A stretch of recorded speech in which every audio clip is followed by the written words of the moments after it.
Everyone, this is Nithya Ramachandra from the NR Hour Sports Show. This is episode 1040. We are live on iHeartRadio, Spotify, Spreaker, on all the podcast platforms. And fans, please tune in. We're in for a special one today. I'm joined by a really special guest. Her name is Connie Carberg. She was the first female in NFL history to be a scout for the New York Jets in 1976. Amazing story right there. She's doing big things. Obviously now, a big Jets fan. We're going to Jets training camp, giving some great insight for all the Jets fans out there that are looking forward to the season. And she's an NFL fan. She loves college football. She's all into football, and not only that, her father. I found out her father, Calvin, was with the Jets as a team doctor in 1962 to 87, which we'll get to also. But first of all, Connie, thank you for joining the show. It's truly an honor. And fans, please tune in on the Spreaker app. You can ask questions to Connie today. So first of all, like I said, thank you. It's really an honor to speak to you. And how are you and your family doing? Oh, it's my pleasure to be on. I'm doing fine. Getting very excited for opening day. And as you were just saying too, just sitting and watching college games all weekend. So this is the time where I don't do other than babysitting my grandkids. The rest of the time is always spent on football. Yeah. So speaking of football, let's start off. Obviously, your childhood, and what was it like seeing your father being in football, and obviously, basically, your family's a grew up in football. So talk about your father here a little bit. Obviously, being with the Jets, and doesn't it feel like to you that you've grown up with the Jets, basically? Very much so. The Jets really have been my whole life, my identity, my love, my passion, everything. And I did a lot of sports when I was younger. I was always a tomboy playing stuff, but football was not something that was really big way back in the olden days in the 60s and 70s. So, but my father and my uncle, my uncle is Dr. James Nicholas, who took care of Joe Namath, did Oh, his wow. knees, working them. And then my dad was the internist. So anything non-bone, if you had pneumonia, your families, everything. So that started when they were the Titans, who then became the Jets. And so I figured I better start learning about this and meeting the players. They were always over at the house. And then I was lucky enough to have some really great male mentors that taught me a lot about football. And that was the beginning from age 13 on. Wow. What sports did you play growing up? I played basketball, I played softball, and I played volleyball, and then I swam competitively in the summer. Just about, they didn't have flag football, I probably would have done that. So any sport, I just always played. I also coached swimming after I got to college. I was a lifeguard, and then I coached swimming, and I'm down at a yacht club. So I was just always into all kinds of sports. That was a big thing in our whole family was like that. My brothers were like that. My parents were like that. So it was a real family deal. Wow. Yeah, obviously, it's now in this generation, a lot of kids play multiple sports. And for you, how did you balance it out playing multiple sports and obviously focusing on school at the same time? Yeah, it's interesting. I was very lucky. My parents, they didn't have us do a lot of chores or a lot of different things. They said, all we want you to do is find something that you have a passion for and do in school and get good grades. We don't ask you to do anything else around here. So it really wasn't bad. So I went to school. I'm not a big, I got good grades, but I wasn't big on school. But I love the sport. So afterwards, being able to play, and back in those days, a lot of parents, especially to girl sports, parents didn't go. My Yeah. parents came to all my sporting events. And pretty soon after they did, everybody else started coming because everybody said, well, if Connie's parents can come, why can't you? And my dad, I still have all the silent films of me playing, high school basketball. And it's so funny because they're all sped up when you have them put onto a DVD. They go real fast. And so, there was no such thing as girls' scholarships back then for any kind of sports. But I just loved playing. And as I said, they were very supportive of anything, whatever our passion was with the three kids. As long as we found something that we really loved and got good grades, that's all they asked. Yeah, so we are live with former first female in NFL history to be a scout for the New York Jets, Connie Carberg. We already have a fan question for you. Wow.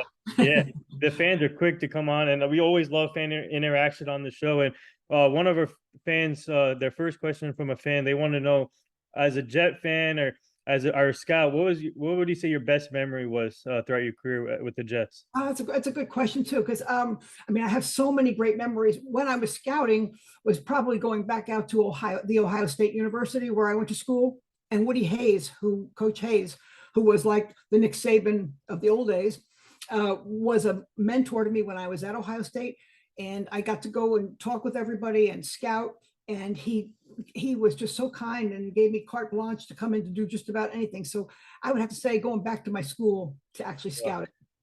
Yeah. So speaking of scouting, obviously you grew up in Babylon, New York. Babylon, New York. You as a hobby, interesting. You came up with some mock drafts. So take us to that process. What was that like? I wish I could tell you how I started it, because back then you only had Street and Smith Yeah. magazine. You had one football game on during the week, which is Keith Jackson announcing the game of the week. There's only one game. And there really wasn't a lot. Like now you have, everybody has YouTube, everybody has all the different things with their computers, with everything that they can find all the information, but then you couldn't. So but I started when I was about 16 doing my own mock drafts. And I just made Ron Yary was my first pick from USC. He turned out to be great. Then I made a second pick who was Garrett Ford, a running back from West Virginia. Well, he turned out to be a bust. So I was 1 for 2 of the players that I remember that I actually tried doing it. But then that started there were no such thing as female scouts, and I never even thought about that. It was just something like that I just started doing. To feed off from our fan question, I want to ask you. Obviously, you played college basketball at Wheaton University, but you mentioned Ohio State from our fan question. So take us. What made you transfer from Wheaton to Ohio State? Well, I went to Wheaton was at the time was an all girls college, 1,100 girls, and it was very pretty. And my mom kind of said, oh, try to go to one of these pretty schools up in the Northeast and stuff. And it was a nice school, but I said it was a liberal arts school, and I didn't know what to major in. And I said, what am I going to do? And I missed having guy sports around. I played basketball there, again, not on scholarship, because there was no Title IX yet, so there were no women's scholarships. So I did that, but then I said, I think I really miss out on all that kind of stuff. So I decided to transfer. And one of the schools that I applied to, and which I chose, was the Ohio State University after 2 years. I spent 3 years at Ohio State, and I loved every minute. It was the greatest choice that I could have made. Well, we have another fan question for you that just popped in. They want to know, talk about your uncle basically saving Joe Namath's football career. They want to know what was that like, seeing that what did he do to save his career? It was really amazing, because back then they didn't have pre-draft physicals, they didn't have combines, you didn't have all the information you have now. So Joe had apparently he was at Alabama, and he was a great athlete, great baseball, football, and basketball player. I wish there were more tapes about him before he got hurt. But then he hurt his knee, and then he hurt it a second time. Back in those days, he didn't know as much. When he got drafted by the Jets, he was injured. And as I said, my uncle, as the story goes, they were at Twitch Shore's restaurant in New York, and my Uncle Jimmy went in and to look at Joe, and that in the bathroom, just to check his knee after he'd been drafted. And he said, you got to be operated on, right? And he said, tomorrow, right away. And that started. And Uncle Jimmy was also the one, Dr. James Nicholas was the one that made the brace, which is in the Hall of Fame, for Joe Namath, because Joe had to play on. That's why a lot of people don't appreciate how great it was. He played on 2 really bad knees, but he had the quickest release. He had the charisma. He was first guy to throw for 4,000 yards, Super Bowl, Rookie of the Year. There's a lot of stuff with Joe. And of course, football was very different then than it is now. Well, so tell our fans, what was Connie Carberg like, Carberg like as a basketball player? Well, I was it's so funny. We had stationary forwards and stationary guards, and then you had 2 rovers. So it was 6 people. And I was always a stationary forward, because I was not super fast, but I could shoot outside with the best of them, and I could go under the hoop, from underneath the hoop and that kind of thing. So when I started out, we were only allowed 3 dribbles, and then it went to more. Then it went to boys, 5 girl basketball like boys, as I was going up from freshman year to senior. So I was a pretty good athlete. I got a girl athlete in high school. I loved it. I was not the popular one for the prom and all that kind of stuff. And I didn't have any confidence in myself there, but in sports, I had tons of confidence. So what would you see your best moment, or best memory, or best moment as a basketball player in your career? Well, I would just say Mrs. Soul. She was a great basketball coach, and we had a lot of winning years. We lost a heartbreaker in the championship to Harbor Fields, which is on Long Island as well, which was a real crusher, because we were ahead. I have that even on silent tape, as I said, to this day. But it still was one of the highlights, and the people that I met, and just loving the sport, which I really enjoyed playing so much. Oh, yeah. So we have another fan question. Someone wants to know, They're a big Jet fan, so they want to know the process of you getting into working with the Jets and becoming the first female scout in the NFL history. Sure. While I was at the Ohio State University, I met Woody Hayes. I waited outside the Union with his book, You Win with People. He came out, we talked. He saw that I had this passion for football, what I had learned from my earth science teacher and going to games and everything. And the players were always over at the house. And he said, you meet me at the office. And after that, he said, there's nothing for women right now, but don't give up on your passion.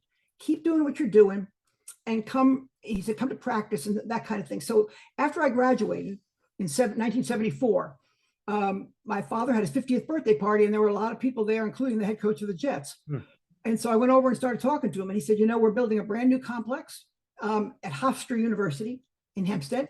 Oh, wow, yeah. And so that's where the Jets had but they didn't have a building. Now they had a building. So I went in there as a receptionist and scouting secretary at first. I was the only female in the building with all the players and coaches. And it was great though, and trainers. I loved it. And I'm still living at home in Babylon at the time.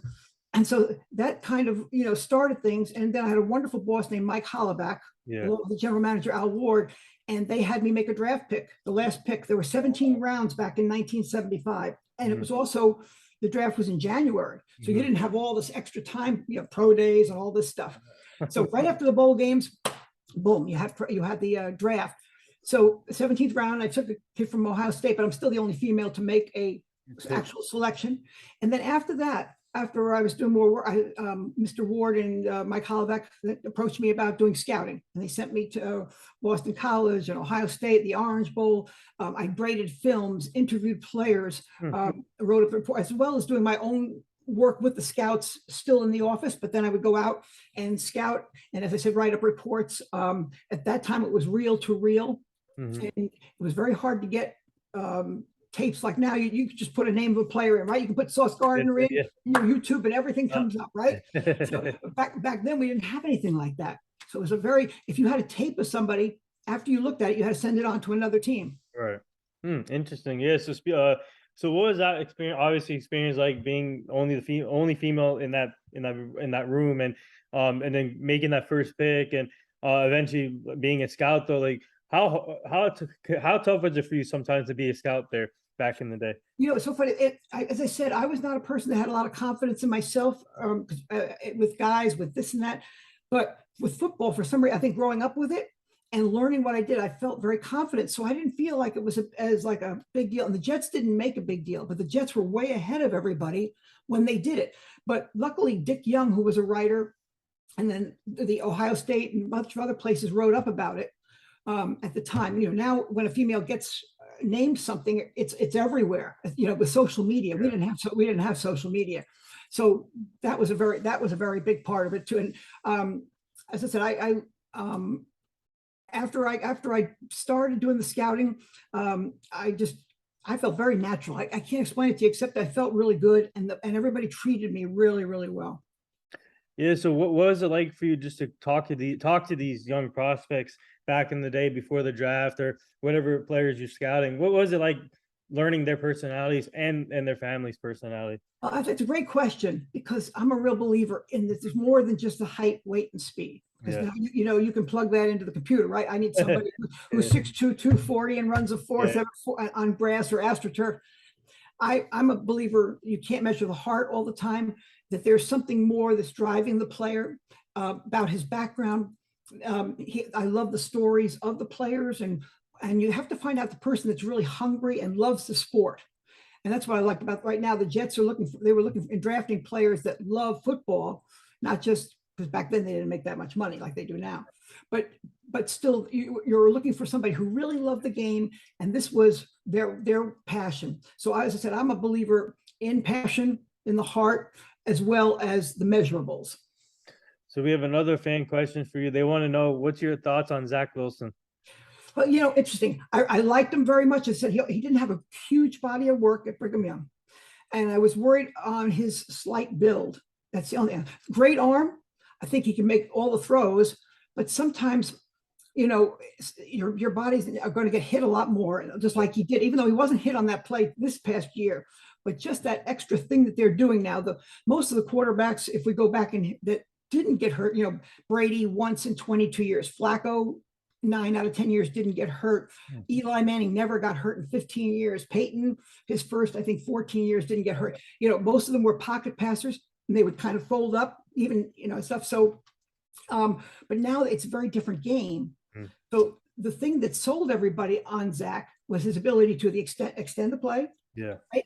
Make off platform, because ever since Patrick Mahomes, everybody's looking for a Patrick Mahomes. Yeah. So the game has changed a lot. It really has. So you have to it's very hard to judge quarterbacks, I think, right now. So I thought by him building himself up, which I thought was great in the offseason, that was good. And that was just a fluke thing, that happened to him. But I'm really glad that they're taking the time to make sure he's completely well. My dad always felt players are always hurt more than what they say, because they want to play so badly. So that's why I'd rather see them take their time. Let's see. We got 4 tough games in the beginning. Let's ease him back into it. He hasn't even had a practice in 3 or 4 weeks. Yeah, you guys start off at Baltimore, which is a tough test, and Joe Flacco obviously knows Baltimore. He used to play with Baltimore and won a Super Bowl there. To piggy off from that question, how confident are you that Joe Flacco can help you guys? I think Wilson's supposed to come back week 4, I think, but how confident are you guys in Joe Flacco right now? I think right now he looked really good when I was at training camp. He really did. As far as experience and seeing every kind of defense, and he is very even keeled. He's not a guy that goes up and down with a lot of things. I think a lot of us found out that he really has a good personality in the interviews. Most of us just saw him as Joe Cool. So I think he can do a good job. He's not the typical mobile. So you've got to build your offense with the fact that we're not rolling him out everywhere. He is a pocket passer, but he's accurate. He's got a really strong arm, and I think at least he's seen every kind of defense. So I think it's I'm encouraged by having him. Yeah, so I want to ask you about women in sports, and that's a big topic right now. And obviously, it's growing, and there's still room to grow. And I have 12 people who helps me out with this show, and 5 of them are females who helps me out with this show. And what are your thoughts on women in sports and the growth of it? And what advice would you give to young girls that are trying to be scouts, also like you? Well, it's amazing, because when I grew up, girls were not into football at all. I mean, just very, very, very few. Now they're, as time has gone on, more and more, and you see that there's a tackle football league for women. Flag football has become huge. So not only are they loving it, they're getting to play it.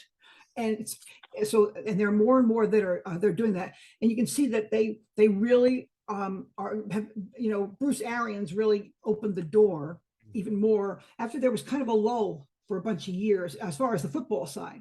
There were people like Amy Trask was one of my heroes. Okay, I really respect her. I love her book. I love everything about her. But as I said, on the football per se, scouting and coaching side, there really wasn't a lot.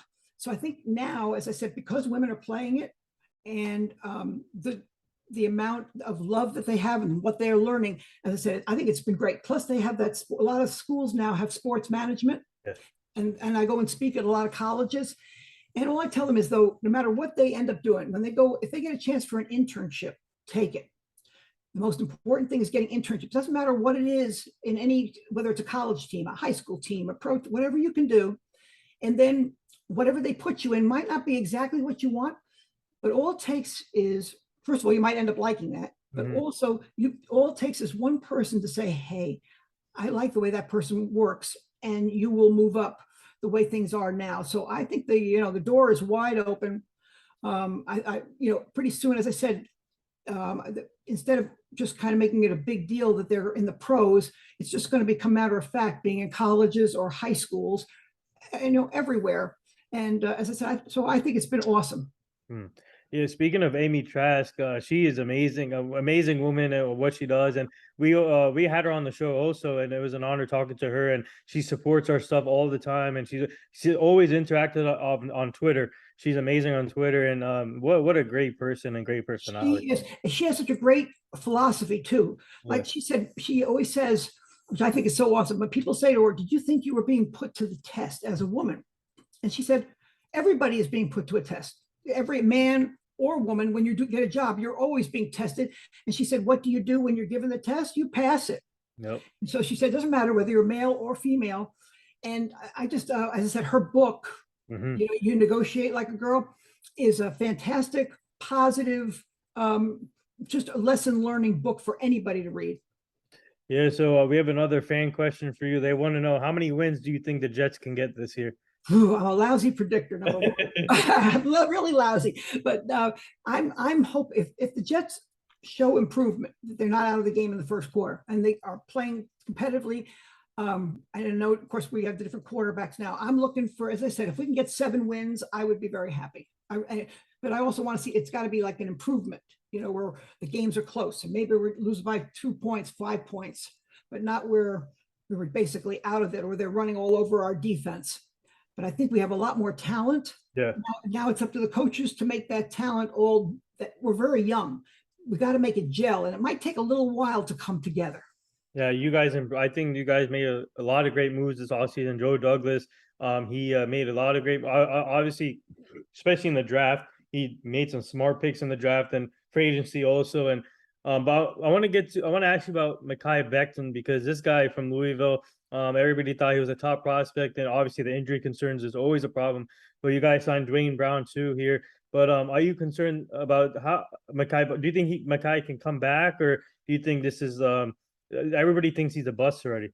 No, I wouldn't say we know he has the ability. We Yeah. saw it the first year. Of course, we were with a different type of offense, okay, and with different coach. And sometimes you draft people for whatever coach you have. So remember, so that made it a little bit different. And then he got the injury with putting on weight, because I think he was, from what I remember at Louisville, he was more like 365, 370, and he was moving. Oh my, he was just grading everybody. He was unbelievable. So we know, and we saw the first year, we saw the ability. So the whole thing is, how he comes back from the injury, how important is football to him, and I think it is. So I think this will be a big time for him. Next year, we'll know for sure.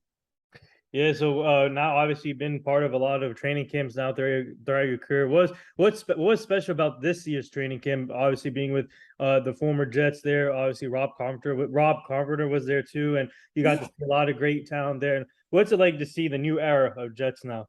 Wow, that's a good question, because I was up there for almost a month at practices, and it was awesome. The whole feeling. First of all, after the draft, to have people come up and go, "Wow."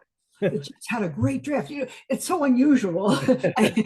In a long time, we haven't had that kind of thing where I think everybody knows and to actually also see 7 of the players that we cut that last day all got picked up, and 4 players before that we cut got picked up. And I think also Eddie Pinero, the kicker, got. So we had like 12 or 13 guys, which never happened before. So we know we have talent. Now it's a matter, I think, of of getting it together. Whether it happens right away, that's the thing. Does the whole team mesh right away, or is it going to take a little bit of time? So we'll take one more fan question. Someone wants to know, what they want to know, what's Joe Namath like in person? Awesome. I've known him since I was 13. Let me tell you, it was like, for my generation, it was like the Beatles. Everywhere you went, there were millions of people at the hotel where he was staying. Every person, the favorite question they had, that, just like here, to this day, here it is, how many years later, 50 years later, and people are still saying, do you know him? Yeah. And he is one of the finest people, really, and he bleeds green and white. So he loved playing for the Jets. As I said, he bleeds green and white. As I said, sometimes the younger people don't appreciate his greatness. They say, well, he threw a lot of interceptions. But if you go back, it was a very different world back in those days. They threw the ball much more downfield. Interceptions were not that big a deal. If he did, also, he'd come back the next week and throw 5 touchdowns. And it was just he had the quickest release. After that would probably be Dan Marino, but he had the quickest release, and also on 2 bum knees. And when he took the ball, nobody was in shotgun. Remember, everybody took it from under center, and he got back in position to throw. So there was so much to Joe, and even to this day, when he comes up to the Jets or any of the gatherings we have, when he walks in the room, he's in the room. There's just that charisma there. He is star quality that he still has. But you know what? He has a special quality when he talks to you, even if you're only talking for a minute, and then he has to talk to all these different fans. He makes each person feel like they're the only person that matters. It's a real gift that he has. Wow. Yeah, and Before we get to the last two things, I gotta ask you about Jets history. And obviously we had you're gonna like this. We had Anthony Cromartie on our show 2 years Yeah. ago. We had Mark Sanchez on our show. Oh, I Uh, love him. yeah, he's Love him. awesome. Yeah. We had Rob Carpenter on the show, and then Great guy. yeah, we also had Coach Mike Westhoff on the show too. Yes, I saw that. Yeah. He's awesome, and what Isn't a he? great guy, great coach, obviously. And what for you now, since you're part of the show too, and what's it like being with part of Jets history forever with your father and your uncle, and obviously being the first scout? What does that mean to you in your lifetime, and obviously growing up with the Jets, basically? It really means a lot. I mean, as I said, it's been my whole life. It was my kind of, my brother used to joke to me that I would say, hi, my name is, my maiden name. My name is Connie Nicholas. My father's a doctor for the Jets. And it was, because back in those days also, it was very family-like. Emerson Boozer and Ralph Baker and all the equipment managers and all the different players, they lived on Long Island, and we all got together, and they even had a basketball team to make like $50 extra because they didn't make much money back then. So it was very, very family. Even when I worked in the building, I would go back to the locker room and I would yell "girl" back and go back there and tell a player that I had a fan on the phone. When he got dressed, would he come up front and talk to them? And so I think I had the best times when it was very casual. Now, of course, there's so many layers and it's so much more of a big business that you can't do the same things you did back then. But it was a great way to grow up. I loved every minute of it. I knew I was blessed, and I love sharing it with people too, because I love like all my friends and stuff. Anytime I was coaching a swim team, and whenever Namath or any of the players, when they would come to be examined, my father had his office connected to the house. So, and the yacht club was right down the road. So I tell the kids if they had a good swim practice, Namath was coming over to be examined. If they would be good, they could come and they would sit in the driveway as he came out, and they'd all get to meet him. So I said I had a very great growing up. Wow. Yeah. So will you be at the game week 1 here or no? No, since I spent so much time 4-week practices and seeing everybody, having a chance to see everybody, I'll go down, of course, to the Miami game. I may come up, for 1 or 2 of the games during the year. I never really quite know yet, but I watch everyone. My son's a big Jet fan. My stepdaughter's a huge Jet fan, and my son's wife. I mean, the first thing my grandkids had to learn was the JETS, Jets, Jets, Jets. That's awesome. That's awesome. Living the legacy. There you go. But, so the last two things here, our team is part of this foundation. It's called the Hugh Jackson Foundation. I'm sure you know him. He's a former NFL coach, and now he's coaching at Grambling State University. And we're trying to help him prevent human trafficking, making sure the community stays safe. And so we'll send you the foundation so you can go check it out. That would be wonderful. I would love it. As I said, it's so nice. I appreciate it. As I said, being on with you. And go Jets. I'm so nervous and excited at the same time. And the last thing here, would you like to say anything to all the nurses, doctors, and all the essential workers right now? Say that again to all. Yeah, would you like to say anything to all the nurses, doctors, and all, and the essential workers? Nurses and doctors, just in general? Yeah. Oh, just everybody. I'm so thankful for them and the job that they've done. And then I want the Jets doctors to keep the Jets healthy. And I know this is a very special time too for the Jets opening on this Sunday, being a 9/11 on top of it for all those people too. So there's double meaning there. It's a very special opening and a time of reflection, so we never forget that either. Yeah, and where can our fans find you on social media? Okay, on Facebook and on Twitter, also Instagram is at Connie Scouts. CONNIE at Connie Scouts. You can find that, and also my website, Connie Scouts. Well, thank you for joining us today. It was truly an honor. Amazing story. Keep up the great work. Good luck to your Jets. Good luck to your Jets this season. We would love to have you back on the show down the line, so you can meet the full team. We got to meet you in person one day too. That would be awesome. And sure, I'd love to. Where are you? Where are you? I'm in Jersey right now. Oh, you're in New Jersey. Oh, yeah, Central Jersey. I wish I had known that, right? Because I was like, how far are you from Jet Camp? Well, like 55 minutes, I think. 50 okay. Yeah. New Jersey's a lot bigger than what people think. Right? You live near the camp, or? Yeah, I stay right near the camp, and then just go to practice every day. Oh, wow. So Okay, so we'll definitely for sure meet up in person one day. And like I said, good luck to your Jets. Keep up the great work, and thank you again. thanks. Stay loyal, Jet fans. JETS, Jets, Jets, Jets.